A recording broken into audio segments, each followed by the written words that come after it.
इस वीडियो में हम करने वाले हैं बीए फाइनल ईयर की इंग्लिश लिटरेचर की सिलेबस का वो हिस्सा जिसमें लिटरेरी टर्म्स आती हैं। तो आप अपनी स्क्रीन पे देख सकते हो, ये 6 लिटरेरी टर्म है हमारे सिलेबस में। इनको एक एक करके हम शॉर्ट में देख लेते हैं इजी वे में। सबसे पहला है पैराडॉक्स। पैराडॉक्स क्या होता है, एक ये याद रख लेना बस, this is a self contradictory statement. एक ऐसी लाइन होती है जो सेल्फ कॉन्ट्राडिक्टरी होती है। सेल्फ कॉन्ट्राडिक्टरी होने का मतलब अपने आप में विरोधाभासी होती है। और अपने आप में जब विरोधाभासी होती है तो हमें लगता है कि ये सेंटेंस क्या है, अब्जर्ड सा सेंटेंस है, बेकार सा, गलत सा सेंटेंस है, अतार्किक है, ऐसा लगता है शुरू में। लेकिन जब उसको हम गौर से पढ़ते हैं तो उसके अंदर कोई ना कोई मैसेज, कोई ना कोई गहरा अर्थ छुपा होता है, तो उसको हम पैराडॉक्स कहते हैं। But it has some sense in it. देखो, सेल्फ कॉन्ट्राडिक्टरी तो होता ही है कि खुद ही कोई ही विरोधाभास करती है वो लाइन, लेकिन फिर भी उसमें सेंस होता है, कोई ना कोई सम अंडरलाइंग ट्रुथ इन इट, कुछ इसमें ट्रुथ होता है। तो इतना ही बहुत है पैराडॉक्स की डेफिनेशन के अंदर। बाकी काम सारे एग्जाम्पल करते हैं। आप एग्जाम्पल अच्छे से समझ लो और एग्जाम्पल अच्छे से देख के आओगे अपनी बुक में तो अच्छे मार्क्स ज़रूर आएंगे। तो इसके 5-6 एग्जाम्पल मैंने कलेक्ट किए हैं, ज़्यादा ही किए हैं इसीलिए, ताकि सब कुछ क्लियर हो जाए। Less is more. Less is more का मतलब होता है थोड़ा ही ज़्यादा है। तो हो गया ना सेल्फ कॉन्ट्राडिक्टरी, थोड़ा भी है ज़्यादा भी है, ये क्या मतलब हुआ। लेकिन जब गौर से देखेंगे थोड़ा ही ज़्यादा यानी थोड़े में ही जब हम संतुष्ट हो जाते हैं तो वही हमें ज़्यादा लगता है। तो बात इसकी गहरा अर्थ ये है इसका कि थोड़े में ही संतुष्टि जब हम कर लेते हैं तो वही ज़्यादा हो जाता है हमारे लिए। इसी तरह से do the thing you think you can not do. वो काम करो जो तुम्हें लगता है तुम कर नहीं सकते हो। तो एक बार पढ़ने से थोड़ा अजीब सा लगता है सेंटेंस, लेकिन जब उसको बार बार पढ़ते हैं, थोड़ा सा गहराई से पढ़ते हैं, तो इसका बहुत गहरा मीनिंग निकलता है। वो काम करो जो तुम सोचते हो कि तुम कर नहीं सकते, तभी तो तुम आगे बढ़ोगे, तभी तो तुम अपनी क्षमताओं का पूरा विकास कर पाओगे। You are damned if you do and damned if you don't.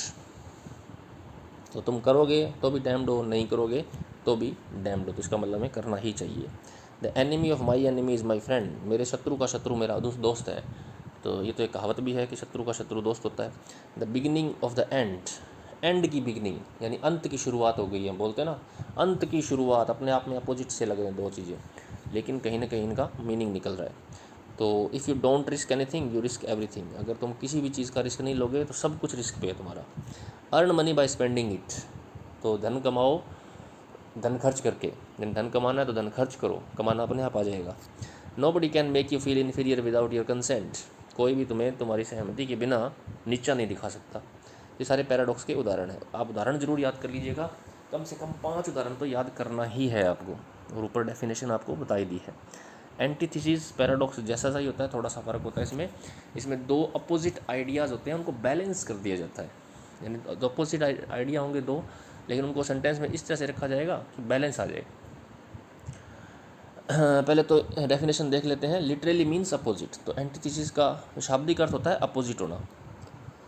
N antithesis is a pair of statement. तो एंटीथेसिस क्या है, एक पेयर है स्टेटमेंट्स का, यानी 2 स्टेटमेंट होते हैं इसमें, 2 स्टेटमेंट का होना जरूरी है। In which one reverse is the other. तो उसमें एक स्टेटमेंट जो है दूसरे स्टेटमेंट को रिवर्स कर देता है, उल्टा कर देता है, उलट देता है। तो डेफिनेशन से आपको समझ आए ना आए, एग्जाम्पल से ज़रूर समझ में आएगा। तो डेफिनेशन ये याद रख लेना, इजी वे में ही है कि एक पेयर ऑफ स्टेटमेंट है ऐसा जिसमें एक स्टेटमेंट दूसरे को रिवर्स कर देता है। That's one small step for a man, one giant leap for mankind. तो पहला सेंटेंस ये है कि एक स्मॉल स्टेप आदमी का, और दूसरा है मानवता की एक लंबी छलांग। तो देखो, 2 अपोजिट सेंटेंस हो गए, इनको बैलेंस कर दिया गया कि छोटा स्टेप और एक लंबी छलांग। यानी उसी स्टेप को पहले सेंटेंस में बताया गया छोटा स्टेप, उसी स्टेप को दूसरे सेंटेंस में बताया गया एक बड़ी छलांग। तो ये बात नील आर्मस्ट्रॉन्ग ने कही थी जब उसने चांद पे कदम रखा। जब वो अपने यान से चांद पे रख रहा था ना कदम, तो वो स्टेप तो एक्चुअल में तो छोटा ही था। एक स्टेप से वो अपने यान से मून पे पैर रख रहा था, लेकिन उसने कहा मेरा तो छोटा सा स्टेप है, लेकिन पूरा मानव जाति के लिए कितनी लंबी छलांग है ये, कि ये आदमी धरती से चांद पर पहुंच गया है। तो इस चीज़ को बोलते हैं एंटीथेसिस। एक ही सेंटेंस में 2 अपोजिट बातें की हैं, उनको बैलेंस कर दिया है। आगे, to err is human, to forgive divine. ये अलेक्जेंडर पोप का बहुत ही फेमस कोट है कि गलती करना ह्यूमन स्वभाव है, गलती करना मानवीय है, लेकिन जब माफ़ कर देते हैं तो वो दैवीय गुण है। तो टू अर और टू फॉरगिव ये 2 अपोजिट चीज़ें हैं, इनको बैलेंस किया गया है एक सेंटेंस में। Man proposes God disposes. Man propose करता है, गॉड निपटाता है। यानी मैन कुछ काम करने की कोशिश करता है, प्रपोज करता है, लेकिन फल कौन देता है? गॉड देता है। तो प्रोपोज और डिस्पोज ये दो अपोजिट चीज़ें हैं। प्रोपोज का मतलब शुरुआत करना किसी चीज़ की, डिस्पोज का मतलब निपटाना। तो आदमी शुरुआत करता है, भगवान निपटाता है। Give every man thy year but few thy voice, इसका मतलब है कि हर आदमी को कान दो लेकिन वॉइस किसी किसी को ही दो, यानी सुनो तो सबकी लेकिन सलाह किसी किसी को ही दो जो मांगे, सबको नहीं। इन कान हमें दो दिया ना भगवान ने, सुनो ज़्यादा बोलो कम, ये बात होगी। तो ये एंटीथीसिस हो गया। डेफिनेशन याद रख लेना, छोटी सी है, और एग्जाम्पल ज़रूर 4 के 4 ही दे के आओ, no problem. Antithesis has 3 things, तो एंटीथीसिस में 3 चीज़ें होती हैं, 2 और मोर पार्ट्स, ये तो बता दिया, 2 सेंटेंस तो होते ही हैं, ज़्यादा भी हो सकते हैं। रिवर्स और इन्वर्टेड आइडियाज़ को रिवर्स कर दिया जाता है अगले में, जैसे ना to err is human, to forgive is divine, ये अपोजिट आइडियाज़ हो गए। पैरेलल ग्रामेटिक स्ट्रक्चर, और दोनों सेंटेंसेस का जो ग्रामेटिक स्ट्रक्चर होगा वो पैरेलल होगा, एक जैसा सा ही होगा। Okay, next satire. सटायर में क्या है? व्यंग्य, हिंदी में कहते हैं, आपको पता ही होगा व्यंग्य क्या होता है, तो पढ़ लेते हैं। व्यंग्य का परिभाषा क्या है? The use of humour, irony, exaggeration और रिडिक्यूल। हम 4 चीज़ों का यूज़ करते हैं सटायर में। 4 चीज़ें कौन सी हो गई? ह्यूमर का, विनोद हास्य का, आयरनी अपोजिट कंडीशंस का, यानी जब हम कहते कुछ और मतलब कुछ और होता है वो आयरनी होती है, एक्सजरेशन अतिशयोक्ति का, और रिडिक्यूल मजाक का। तो 4 चीज़ों का यूज़ होता है सटायर में। किस काम के लिए? टू एक्सपोज, शो करने के लिए, दिखाने के लिए। क्या? People's stupidity. एक्सपोज या क्रिटिसाइज एक ही बात है, एक्सपोज करना, शो करना या आलोचना करना। किस काम के लिए? पीपल की स्टूपिडिटी और वाइसेस को शो करने के लिए, यानी लोगों की जो मूर्खता है, लोगों के जो गलत काम हैं, वाइसेस हैं, उनको एक्सपोज करने के लिए हम इन 4 चीज़ों का सहारा लेते हैं, तो सटायर बन जाता है। क्या लोगों को एक्सपोज करने के लिए कई बार हम सीरियसली भी बोल देते हैं, उनको गुस्से से भी बता सकते हैं ये क्या किया, गलत काम किया, मैं सहमत नहीं हूँ। दूसरा तरीका ये होता है कि उसको एक मजाक के रूप में उसको बताया जा सकता है। तो जब हम किसी की आलोचना करनी हो, किसी की गलतियों को निकालना हो, तो उसके लिए हम मजाक का सहारा लेते हैं, उसको हम बोल देते हैं सटायर। ओके, तो डेफिनेशन आपको क्लियर हो जानी चाहिए कि हम इन 4 चीज़ों का यूज़ करते हैं किसी को एक्सपोज करने के लिए या किसी को क्रिटिसाइज़ करने के लिए, जिसमें हम लोगों की स्टूपिडिटी और गलत कामों को दिखाते हैं, तो वो बन जाता है satire. Okay, these are 2 important things to remember about satire. तो सटायर में 2 चीज़ें होनी चाहिए, याद रखने लायक 2 चीज़ें हैं। It makes fun of a person, idea और इंस्टीट्यूशन। सबसे पहली बात तो ये है कि जिसकी भी हमें आलोचना करनी है, भले ही वो कोई आदमी है, कोई विचार है या कोई संस्था है, जिसकी भी हमें आलोचना करनी है, हमें उसका मजाक करना है। फन मतलब ऐसी बात करनी है कि सामने वाले, सुनने वाले को भी मज़ा आए, ये देखो मेरी आलोचना इस तरह से की है। Its purpose is not to just entertain but also to inform और मेक पीपल थिंक। और दूसरी बात कि व्यंग्य करने का एकमात्र उद्देश्य मनोरंजन करना नहीं है, उसका उद्देश्य ये है कि उसको करेक्ट करना है, सामने वाले को सुधारना है, उसको मजाक में लेकर के उसको एक नई सूचना भी देनी है। एग्जाम्पल है, लिटरेचर में बहुत सारे ऐसी ऐसी बुक्स लिखी गई हैं जिनमें मजाक उड़ा करके, डायरेक्ट नहीं बोला गया उनको, मजाक से उनको बताया गया कि तुम्हारी ये कमज़ोरियाँ हैं। George Orwell Animal Farm is a dark satire of Soviet unionism, communism. ये याद रख लेना, जॉर्ज ऑरवेल का जो एनिमल फार्म है वो एक सटायर है, एक ये नॉवल है एनिमल फार्म। एलेग्री भी है, आगे यही एग्जांपल एलेग्री में भी दिया गया है, वो भी बात करेंगे, पर सटायर तो है ही है। ये किस पर है सटायर? सोवियत कम्युनिज्म, रशिया की जो कम्युनिस्ट सरकार थी उसके ऊपर। एक और बुक है brave new world, Aldous Huxley की, ये भी एक सटायर है। गुलिवर्स ट्रेवल्स, जोनाथन स्विफ्ट की है लिखी हुई है, ये भी एक सटायर है। तो एग्जांपल ये याद रख लेना आप। सिंबोलिज्म का मतलब जब किसी चीज़ को हम संकेत के रूप में इस्तेमाल कर देते हैं, तो साइन के रूप में इस्तेमाल कर लेते हैं, वो सिंबोलिज्म हो जाता है। Symbolism refers to the use of symbol in a literary work. जब किसी लिटरेरी वर्क में, किसी साहित्यिक कार्य में सिंबल का जब यूज होता है, संकेतों का यूज होता है, तो हम उसको कह देते हैं सिंबोलिज्म। अब सिंबल होता क्या है? सिंबल होता है कोई एक चीज़ जो दूसरी चीज़ को रिप्रेजेंट करे। जैसे गुलाब का फूल जो होता है वो ज़्यादातर हम तब उसको एक प्यार के संदेश के रूप में हम इस्तेमाल करते हैं। जब कोई किसी को लाल गुलाब देता है, इसका मतलब उससे प्यार करता है। तो गुलाब तो एक अलग चीज़ हो गई, लेकिन वो संकेत किसका है? प्यार का। इस तरह ट्रैफिक में जब जाते हैं, रेड लाइट जल जाती है तो वो रुकने का संकेत है। ये सिंबल है हर चीज़, किसी न किसी चीज़ का। आग जो है वो क्रोध का सिंबल हो जाता है।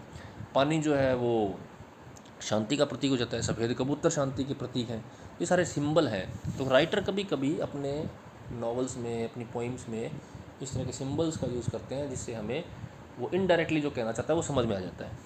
ओके, तो it represent something beyond literal meaning. तो सिंबल जो होता है ना, वो किसी और चीज़ के लिए यूज होता है, और वो अपने लिटरल मीनिंग से ज़्यादा किसी और चीज़ को रिप्रेजेंट करता है। शाब्दिक अर्थ तो उसका होता ही होता है, उसका कोई और अर्थ भी निकलता है।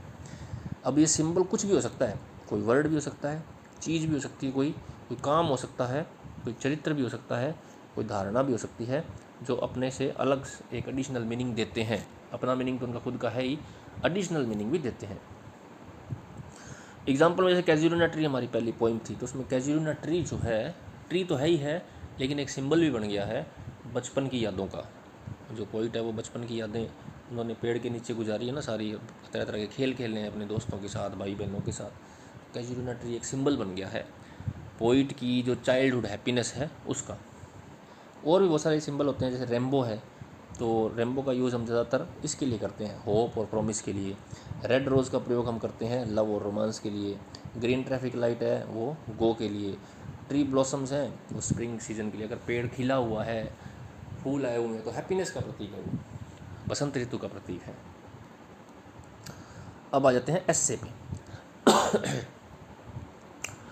एस्से का लिटरल मीनिंग ये है अटेम्प्ट करना, प्रयास करना।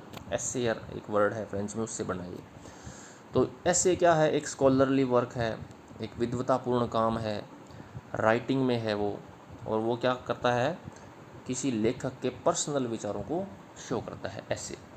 कोई लेखक अपने पर्सनल विचार व्यक्त करता है एस्से के माध्यम से। तो एस्से 4 प्रकार के हैं।